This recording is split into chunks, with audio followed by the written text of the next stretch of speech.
ఓం సాయిరాం. సద్గురు సమర్థ సద్గురు అఖిలాండ కోటి బ్రహ్మాండ నాయకుడైన సాయినాథునికి నమస్కరిస్తూ మనం ఈరోజు సత్సంగం నిర్వహించుకుంటున్నాం. మనం పోయినసారి ఎపిసోడ్లో కూడా ఈ అంశాన్ని ప్రస్తావించాం. బాబా కథలను తప్పుదో పట్టించాడు. సాయినాథుని జీవిత చరిత్రలో ఉన్న అద్భుతమైన సందేశాలను, అద్భుతమైన కథలను అర్థం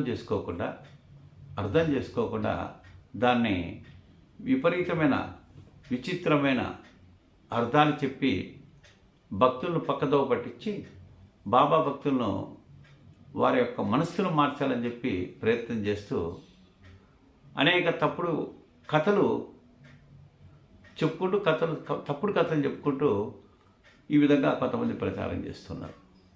ఇప్పుడు ఉదాహరణకు రాధాకృష్ణమయ్య కథ తీసుకుందాం. ఈ రాధాకృష్ణమయ్య కథ గురించి బాబా జీవిత చరిత్రలో చక్కగా ఉంది.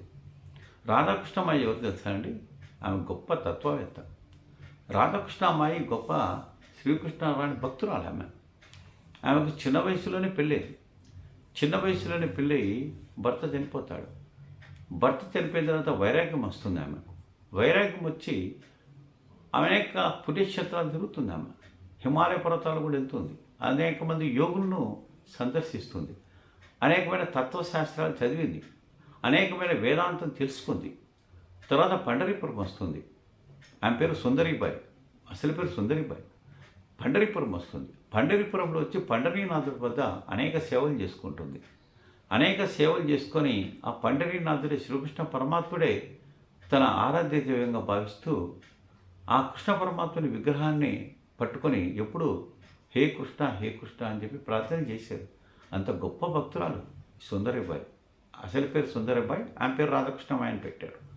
ఒకసారి ఈ యొక్క పండరీపురానికి నానాసాహెబ్ చందోద్కర్, అతను ఆర్డీఓ కదా, కలెక్టర్, డిప్యూటీ కలెక్టర్, క్యాంపు మీద వచ్చి పండరీపురము అక్కడ ఈ యొక్క రాధాకృష్ణమాయిని చూడడం జరిగింది. రాధాకృష్ణమాయిని చూసి అప్పుడు నానాసాహెబ్ చందోద్కర్ ఈ యొక్క రాధాకృష్ణమాయికి చెప్తాడు. ఏమంటే, ఒకసారి నువ్వు షిరిడీకి వెళ్ళు, షిరిడీలో గొప్ప మహాత్ముడు ఉన్నాడు సాయినాథుడు. సాయినాథుని ఒకసారి నువ్వు దర్శించుకో అని చెప్పి అప్పుడు ఈ యొక్క నానాసాహెబ్ చందోద్కర్ రాధాకృష్ణమయ్య చెప్తాడు. ఆ రాధాకృష్ణమయ్య నానాసాహెబ్ చందోద్కర్ చెప్పిన విషయాన్ని తెలుసుకొని షిరిడీకి వెళ్తుంది. షిరిడీకి వెళ్ళిన తర్వాత షిరిడీలో బాబాని చూస్తుంది. బాబాను చూడంగానే ఆమెకు సాక్షాత్తు శ్రీకృష్ణ పరమాత్ముడులాగా దర్శనమిచ్చాడు. ఎప్పుడైతే కృష్ణ పరమాత్ముని దర్శనమిచ్చాడో ఆయనే కృష్ణ పరమాత్ముడికి భావించింది. హే కృష్ణ అని చెప్పి ఆ బాబాను కృష్ణ పరమాత్ముడిగా ధ్యానిస్తూ ఆ భావనతోనే కొలిచింది. అప్పుడు బాబా గారు కూడా అక్కడ ఆ ద్వారకామేలో గుర్రపు బండ్లు కట్టే ఒక శాల కూడా ఆమెకి ఇస్తాడు. ఆమె అక్కడే ఉండేది. బాబా దగ్గర సేవలు చేసేది. ద్వారకామే శుభ్రం చేసేది. అదేవిధంగా ఈ యొక్క శ్రీరామనవమి, కృష్ణాష్టమి పండుగలు నిర్వహించేది. తర్వాత ఆమె దగ్గర అనేక మంది ఈ యొక్క కాపర్దే కావచ్చు, నానా కావచ్చు, రేగే కావచ్చు, అదేవిధంగా స్వామి శరణానంద కావచ్చు, ఈ భక్తులందరూ ఆమె దగ్గరికి వెళ్ళినప్పుడు ఆమె అందరికీ చక్కగా వండి పెట్టేది, ఆతిథ్యం ఇచ్చేది. ఒకసారి స్వామి శరణానందకి ఆరోగ్యం బాగాలేకుండా ఒక బాధ వస్తే, విపరీతమైన జ్వరం వస్తే, ఆ జ్వరం వచ్చినప్పుడు ఆమె సేవ చేసి ఆరోగ్యాన్ని కాపాడింది, రేగేకు కాపాడింది. ఈ విధంగా అనేక మంది ఆమె దగ్గరికి వెళ్ళి ఆమె దగ్గర వేదాంతం తెలుసుకొని, ఆమె తత్వం తెలుసుకొని, ఆమె గొప్పతనం తెలుసుకొని ఆమె దగ్గర సేవలు పొందారు. అదే ఆమె యొక్క గొప్పతనం. చివరికి చివరి రోజుల్లో ఆమె ఆస్తి మొత్తం కూడా షిరిడి సంస్థానానికి దారాదత్తం చేసింది. ఈ బాబా జీవితంలో ఒక చోట ఎక్కడుందంటే, బాబా దగ్గరికి వచ్చిన భక్తులను బాబా గారు రాధాకృష్ణమాయి బడికి పంపేవాడు అని ఉంది. బడికి పంపేవాడు అని రాశారు. అంటే మన దద్దమ్మలు, అంటే మన తెలివి తక్కువ దద్దమ్మలు ఏం చేశారంటే, చూడు బాబా గారు ఈ విధంగా బాబాను దర్శనం చేసుకోవటానికి వచ్చిన వారిని రాధాకృష్ణమాయి దగ్గరికి బాబా పంపాడు. తప్పు కదా, ఎందుకు పంపాడు అంటే వీళ్ళ బుద్ధి అంతా అట్లే ఉంటుంది. ఆమెకు స్త్రీగా చూశారే కానీ ఆమెకు గురువుగా వెళ్ళి చూడలేదు. స్త్రీగా చూసి పురుషులను స్త్రీ దగ్గరికి పంపిస్తారా అని వీళ్ళ ప్రశ్నలు. ఎంత తెలివి తక్కువలంటే, ఎంత మూర్ఖత్వం, ఎంత అమాయకత్వం. అంటే బాబా ఉద్దేశం ఏంది? ఆమెకు గురువుగా భావించి వీరిలో ఉన్న అజ్ఞానాన్ని తొలగించి ఆ యొక్క నిజమైన తత్వాన్ని తెలుసుకోవడం కోసం, ఆమె దగ్గర జ్ఞానం పొందడం కోసం బాబా పంపించేవాడు. అందుకని బడి అని రాశారు. బాబా జీవిత పుస్తకం మీరు చదవండి. అక్కడ బడికి పంపేవాడు అన్నాడు. బడి అంటే ఎవరు? టీచర్ అంటే గురువు.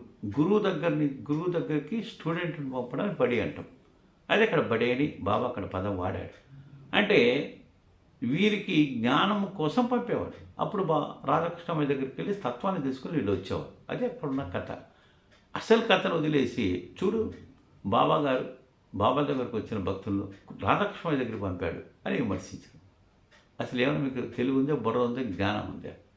ఏంటి ఈ వక్రీకరించడం ఏమిటి ఇంత తప్పుడుగా వక్రీకరించడమ్మా? చాలా తప్పు కదా.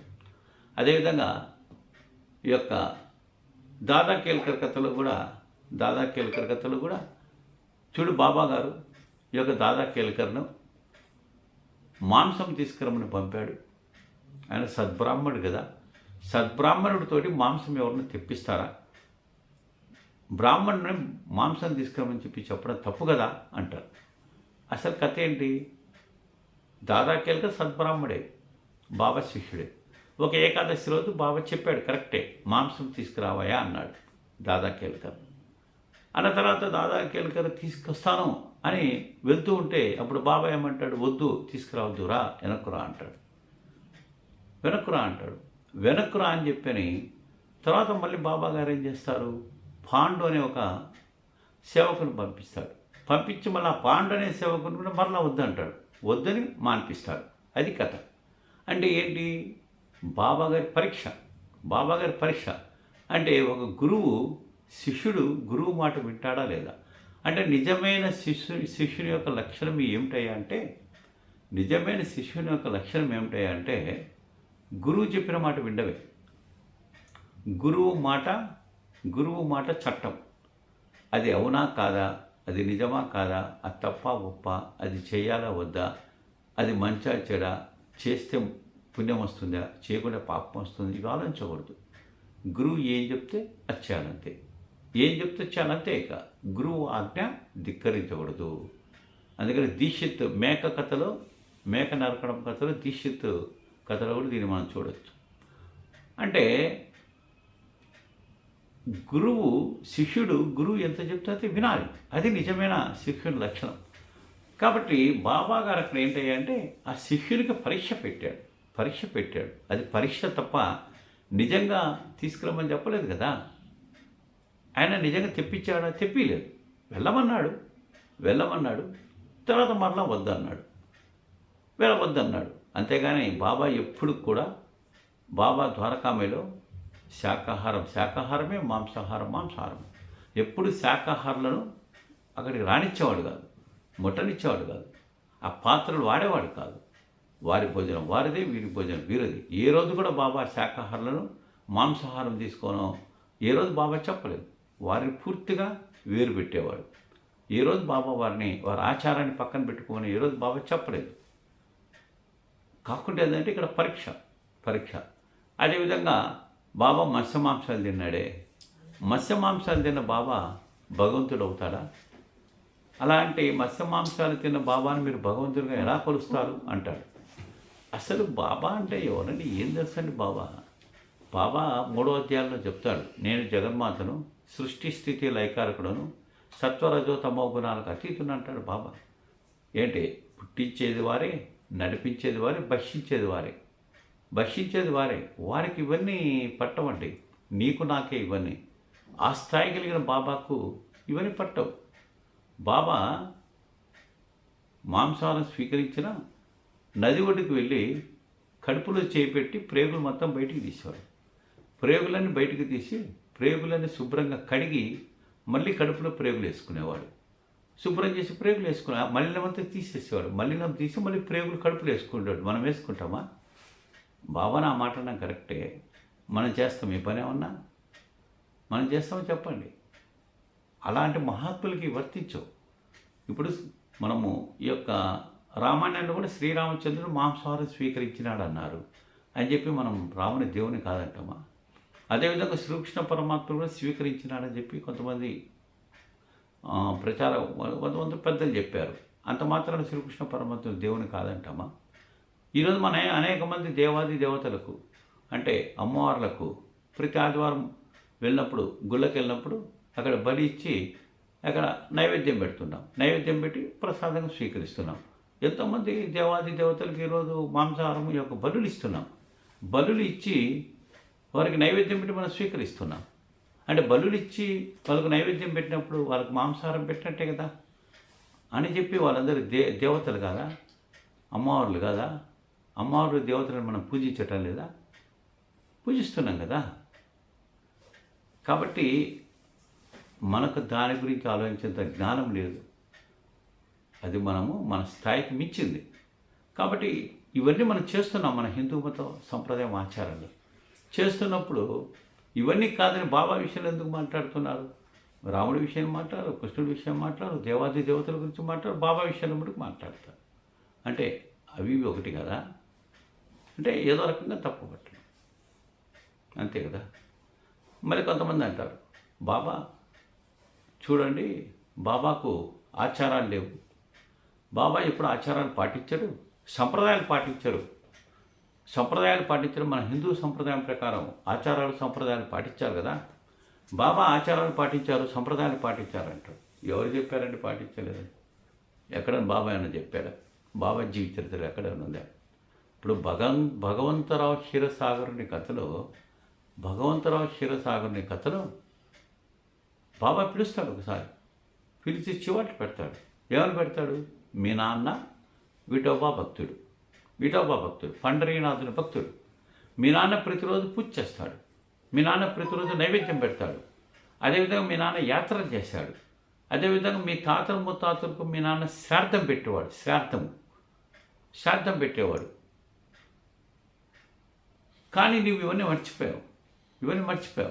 మర్చిపోయి నువ్వు పూజలు చేయటం లేదు, యాత్రలు చేయటం లేదు, అదేవిధంగా శ్రాద్ధాలు పెట్టడం లేదు అని చెప్పి అరిచి ఇవన్నీ చేయమంటాడు, పూజ చేయమంటాడు, యాత్రలు చేయమంటాడు, శ్రాద్ధం జరపమంటాడు. ఇది 5వ అధ్యాయంలో భగవంతరావు క్షీరసాగర్ కథలో బాబా చెప్పలేదా? చెప్పాడు కదా. లేదనంటే ఎట్లా? అదేవిధంగా దాసగన్ ఒకసారి హరికథ చెప్పేవాడు. హరికథ చెప్తే ఒకసారి దాసగన్ కోటు గీట అంతా వేసుకొని వచ్చాడు. వచ్చినప్పుడు బాబాయ్ ఏమంటాడు తెలుసా? దాసగను, ఇది మన సంప్రదాయం కాదు. మన సంప్రదాయం నారద సంప్రదాయం. కాబట్టి నువ్వు కోటు గీటు తీసి పైన చొక్కా వేసుకోకుండా ఒక టవల్ కప్పుకొని హరికథ చెప్పు అంటాడు. అంటే నువ్వు నారద సంప్రదాయాన్ని పాటించు అని ఇప్పుడు దాసగనుకు చెప్తాడు. అప్పుడు దాసగన్ అప్పటి నుంచి కోటు బొట్టు టోపీ తీసి మన దక్షిణాది దేశంలో హరికథలు ఏ రకంగా అయితే చెప్తారో ఆ సంప్రదాయాన్ని పాటిస్తాడు. అందుకని ఈరోజు షిరిడీలో కూడా మనం షిరిడీ గుడికి వెళ్తే అక్కడ పూజారులు మన దక్షిణాది సంప్రదాయాన్ని పాటిస్తారు. అంటే పైన చొక్కా ఏమి వేసుకోరు, నిలువు పంచకట్టి చొక్కా వేసుకోకుండా పైన టవల్ వేసుకొని పూజలు చేస్తారు. అంటే నారద సంప్రదాయం. అప్పుడు బాబా చెప్పాడు, ఆ సంప్రదాయాన్ని పాటించండి అని బాబా చెప్పాడు. అది బాబా చెప్పిన సంప్రదాయమే కదా. అదేవిధంగా మేఘశ్యాముని ప్రతిరోజు ఆ శివుని అదేవిధంగా ఖండోబాను పూజించి దర్శనం చేసుకొని బాబా దగ్గరికి వచ్చాడు. ఒకసారి ఆ గుడులు మూసేస్తే అక్కడ దర్శనం చేసుకోకుండా బాబా దగ్గరికి వస్తే బాబా అరిచి పంపించాడు. ముందు అక్కడికి వెళ్ళి ఆ గ్రామ దేవతలైన శివుణ్ణి, ఖండోబాను, శనేశ్వరుని దర్శనం చేసుకొని నా దగ్గరికి రమ్మంటాడు. దర్శనం చేసుకొని నా దగ్గరికి రా అంటాడు అని తిరిగి పంపించి దర్శనం చేసుకోమంటాడు. అది సంప్రదాయం కాదా? సంప్రదాయమే కదా. అది కాకుండా ఒకసారి హరిబాబు కర్ణిక్ బాబా దగ్గరికి వస్తాడు.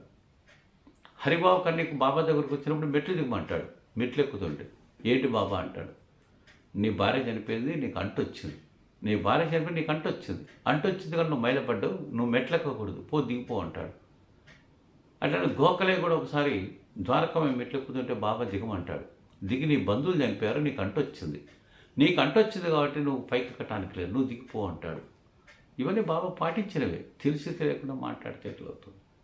అదేవిధంగా బాబా ప్రియతమ భక్తుడైన మేఘశ్యాముడు చనిపోయినప్పుడు బాబా గారి కర్మకాండ చేస్తారు. బాబా గారి కర్మకాండ చేసి ఆ బ్రాహ్మణులను మాట్లాడి మేఘశ్యాముని కర్మకాండ చేసి బాబా యొక్క సొంత డబ్బులతో బ్రాహ్మణులకు భోజనం పెట్టించాడు. బాబా బ్రాహ్మణులకు భోజన బంతి పెట్టించాడు. అది సంప్రదాయం కదా. బాబా చనిపోయిన తర్వాత కూడా బాబాకు భాటే ఉపాసన శాస్త్రి కర్మకాండ చేస్తారు బాబాకు. భాటే ఉపాసన శాస్త్రి కర్మకాండ చేస్తారు. ఇంకో విచిత్రం చెప్పమంటారా, బాబా చనిపోయిన తర్వాత నెల రోజులకు 30 రోజులకు బాబా జోషికి కల్లో కనపడి నాకు శ్రాద్ధం పెట్టమంటాడు. నాకు శ్రాద్ధం పెట్టి 30 రోజులైంది పెట్టమని చెప్పి జోషితో చెప్పి బాబా పెట్టించుకుంటాడు. ఇంతకన్నా ఆచార సంప్రదాయాలు ఏం కావాలి? ఇవన్నీ ఆచార సంప్రదాయాలే. బాబా అన్నీ దానికి నిజమైన ఆచార సంప్రదాయాలు పాటించాడు. మూఢనమ్మకాలు పాటించలేదు, కానీ నిజమైన ఆచార సంప్రదాయాలు బాబా పాటించాడు. కాబట్టి బాబా గురించి తప్పు పెట్టాలి, బాబా గురించి ఏం తెలుస్తుంది, ఏమని మాట్లాడతాం? ఒకసారి బాబా గారు ద్వారకా మీద తిరుగుతున్నాడు, అటు ఇటు తిరుగుతుంటే అర్ధరాత్రి 12 గంటలైంది. ఒక భక్తుడు అక్కడ పండుకున్నాడు, చూస్తున్నాడు. బాబా ఎంతమంది నిద్రపోలేదు, అటు ఇటు తిరుగుతున్నాడే గమనిస్తున్నాడు. ఏమైందంటే అర్ధరాత్రి ఒకసారి ఆకాశం నుండి ఒక నక్షత్రం వస్తుంది. నక్షత్రం నుంచి కింద పడిపోతుంది. నక్షత్రం కింద పడిపోతుంది. ఒక నక్షత్రమో ఒక వెలుగు వచ్చి కింద పడిపోతుంది. ఇతను భయపడి కళ్ళు మూసుకుంటాడు. ఉదయాన్నే లేచి బాబాని అడుగుతాడు, ఏంటి బాబా ఒక వెలుగు వచ్చినది ఏంటని. అప్పుడు బాబా ఏమంటాడు తెలుసా, నా బంధువులు వచ్చిపోయినారంటాడు. నా బంధువులు అంటే ఆకాశం ఏంటి, వెలుగు ఏంటి, ఆయన బంధువులు ఏంటి, ఆయన స్థాయి ఏంటి, ఆయన స్థితి ఏంటి అంటే ఎక్కడ ఆకాశము ఎక్కడ వెలుగు తెలియదు. ఆయన శక్తి మనకు తెలియదు. అదేవిధంగా స్వామి యారు ఒక ఆయన ఉండేవాడు, ఆయన తమిళనాడు. ఆయన గొప్ప తత్వవేత్త, గొప్ప మహాత్ముడు. ఆయన ఎక్కడికి వెళ్ళి వర్షం పడాలంటే వర్షాలు పడేవి. అదేవిధంగా ఎవరికైనా పిచ్చి ఉంటే పిచ్చి కుదిరించేవాడు, కళ్ళు లేని వారు కళ్ళు తెప్పించేవాడు, కాళ్ళు లేని కాళ్ళు తెప్పించేవాడు. ఆయన దగ్గరికి వెళ్ళి వ్యాపారం బాధ్యత వ్యాపారం జరిగేది. ఏమి కోరికలు ఉంటే ఆ కోరికలు నెరవేరేవి. అంత గొప్ప మహిమాన్వితమైన వ్యక్తి స్వామి గారు. అతనికి ఒక శిష్యుడు ఉండేవాడు, ఆయన పేరు ఘనశ్యామ్. ఒకసారి ఘనశ్యామ్ ఆ యొక్క స్వామివారిని అడుగుతాడు. ఏమని అడుగుతాడంటే, ఎవరు మీ గురువు గారు, మీరే ఇంత శక్తివంతులు కదా, మీ గురువు ఎవరు అని అడుగుతాడు. అడిగినప్పుడు ఈ స్వామివారు ఏం చెప్తాడు అంటే, రేపు ఉదయం రా, నా గురువు ఎవరో చూపిస్తానంటాడు. అంటే ఉదయాన్నే వెళ్తాడు. ఉదయాన్నే వెళ్ళగానే ఆకాశంలో చూడమంటాడు. ఆకాశంలో సూర్యబింబం కనబడుతుంది. ఆ సూర్యబింబంలో ఒకసారి చూడమంటాడు. చూస్తే ఆ సూర్యబింబంలో బాబా గారు ద్వారకామయిలో ద్వారకామయిలో కూర్చున్న ఫోజులో బాబా గారు కూర్చొని ఉంటాడు. చూపిస్తాడు. ఆయనే నా గురువు అంటాడు. అప్పుడు సూర్యభగవాన్లో బాబా కనపడతాడు. అప్పుడు ఈ యొక్క ఘనశ్యామ నమస్కారం చేసుకుంటాడు. బాబానా మీ గురువు అంటాడు. అది బాబా యొక్క స్థితి. కాబట్టి ఆ బాబా గురించి అద్భుతమైన శక్తి బాబాది. ఈరోజు కోటాను కోట్ల మందికి ప్రపంచవ్యాప్తంగా అనేక దేశాలలో అనేక మంది భక్తులకు బాబా వారి హృదయంలో ఉండి అనేక కోరికలు తీరుస్తున్నాడు. వారికి స్వప్న దర్శనాలు ఇస్తున్నాడు. కొంతమంది ప్రత్యక్షంగా దర్శనం ఇస్తున్నాడు. చాలామందికి తెలియదు. ఈ రోజుకు కూడా బాబా ప్రత్యక్షంగా దర్శనమిస్తున్నాడు, కోరికలు తీరుస్తున్నాడు, స్వప్న దర్శనాలు ఇస్తున్నాడు, హృదయంలో ఉంటున్నాడు. నిజంగా బాబాని ఎవరైతే మనస్ఫూర్తిగా కొలుస్తున్నారో వాళ్ళ కోరికలు నెరవేరుస్తున్నాడు. అయితే కొంతమంది అనొచ్చు, మా కోరికలు నెరవేరటం లేదండి అని. అంటే మీ కర్మను బట్టి కూడా కొంత ఉంటుంది. అంటే బాబా కోరికలు నెరవేరడం ఎలా ఉంటుందంటే శ్రద్ధ సబురిని బట్టి ఉంటుంది. అంటే మన యొక్క శ్రద్ధ ఎంత గట్టిగా ఉంటుందో, మన సబూరి ఎంత గట్టిగా ఉంటుందో, మనకి ఇవ్వాల్సిన ₹2 దక్షిణ బాబాకి ఎంత సమర్థవంతంగా ఇస్తామో బాబా మన కోరికలు అంత సమర్థవంతంగా తీరుస్తాడు. అంటే నీ కోరికలు తీరలేదంటే నీలో ఉన్న విశ్వాసం తగ్గింది. నీ కోరికలు తీరలేదంటే నీలో ఉన్న ఆ యొక్క బాబా మీద ఉన్న ఆ యొక్క గట్టి ఆ నమ్మకం, విశ్వాసం, ఓర్పు, ఆ యొక్క నమ్మకం అనేది బట్టి మన కర్మను బట్టి ఉంటుంది. కాబట్టి ఈరోజు కోటాను కోట్ల మందికి అనుభూతులు ఇస్తున్నాడు, కోటాను కోట్ల మందికి కోరికలు తీరుస్తున్నాడు, కోటాను కోట్ల మంది కొలుస్తున్నారు. నేటి సాక్షాత్ అయిన దత్తస్వరూపుడు. ఈరోజు హిందువులందరూ కూడా బాబాను సాక్షాత్ దత్తస్వరూపంగా కొలుస్తున్నాం. ఎందుకంటే మనం బాబా జీవిత చరిత్ర పారాయణం చేస్తే మొదటి పేజీలో మనం చదివేది ఏంటి అంటే దత్తాత్రేయుని యొక్క 5వ అవతారం శ్రీ షిరిడి సాయినాథుడు అని మొదటి పేజీలో మనం చదువుతున్నాం. కాబట్టి బాబాను సాక్షాత్తు దత్తస్వరూపుడుగా కొలుస్తున్నాం, దత్తుడిగా కొలిచి బాబాను పూజిస్తున్నాం. అందుకని మనం బాబాను ఈ యొక్క దత్తుని అంశ ఎవరు? బ్రహ్మ విష్ణు మహేశ్వరులు. కాబట్టి సాయిరామ్ అంటున్నాం, సాయి కృష్ణ అంటున్నాం, సాయి శివ అంటున్నాం. ఎందుకంటే దత్తుడు శివుడు, దత్తుడు కృష్ణుడు, దత్తుడు రాముడు. అందుకని సాయిరామ్ అంటాం, సాయి కృష్ణ అంటాం, దాని సాయి శివ అంటాం. తప్పేం లేదు దాంట్లో. కాబట్టి ఆ దత్త స్వరూపంగా కొలుస్తున్నాం. కాబట్టి అద్భుతమైన కోహినూరు వజ్రం, బాబా కోహినూరు వజ్రం. అలాంటి వజ్రం ఈరోజు ఎక్కడుంది? మన దగ్గర ఉంది. మన దగ్గర ఉంది. ఎవరో పిచ్చి వాళ్ళు వచ్చి ఇది వజ్రం కాదు, ఇది రాయి, ఇది పారేయండి అని అన్నారనుకోండి, నిజంగా మనం పారేస్తే ఎంత పిచ్చివాళ్ళం అవుతాం, ఎంత అజ్ఞానం అవుతాం, ఎంత తిక్కవాళ్ళం అవుతాం ఆలోచించుకోండి. కోహినీరు వజ్రం లాంటిది మన జోబులో ఈరోజు ఉంది బాబా.